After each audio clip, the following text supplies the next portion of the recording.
السلام علیکم معزز ناظرین، اگر آپ ہمارے چینل میں نئے ہیں تو ہمارے چینل کو سبسکرائب کر دیں تاکہ ہر نئی آنے والی ویڈیو کا نوٹیفیکیشن آپ کو ملتا رہے۔ اللہ تبارک و تعالیٰ کا ارشاد ہے، اللہ تعالیٰ کی عبادت کرو اور اس کے ساتھ کسی کو شریک مت ٹھہراؤ، اور والدین کے ساتھ احسان کا سلوک کرو، اور قربت والوں، یتیموں، مساکین، قرابت والے پڑوسیوں، اجنبی ساتھی، مسافروں اور جن کے مالک تمہارے دائیں ہاتھ ہے یعنی غلام وغیرہ کے ساتھ احسان کرو۔ حدیث یہ کہ حضرت عبداللہ بن عمر اور حضرت عائشہ رضی اللہ تعالیٰ عنہما سے روایت ہے کہ رسول صلی اللہ علیہ وسلم نے فرمایا کہ جبرائیل علیہ السلام مجھے پڑوسی کے متعلق مسلسل تاکید کرتے رہے، یہاں تک کہ میں نے گمان کیا کہ اس کو وراثت میں بھی شریک بنا دیں گے۔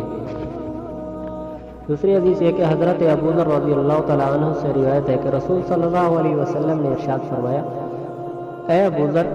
جب تم سالن پکاؤ تو زیادہ پانی ڈال لیا کرو اور اپنے پڑوسیوں کا خیال رکھو۔ دوسری روایت میں کہ ابو ذر رضی اللہ تعالیٰ عنہ کہتے ہیں کہ میرے خلیل صلی اللہ علیہ وسلم نے مجھے نصیحت فرمائی، جب تم شوربہ پکاؤ تو اس میں پانی زیادہ ڈالو، پھر اپنے پڑوسیوں میں سے کسی گھر والے کو دیکھو اور اس میں سے بھلائی کا حصہ پہنچاؤ۔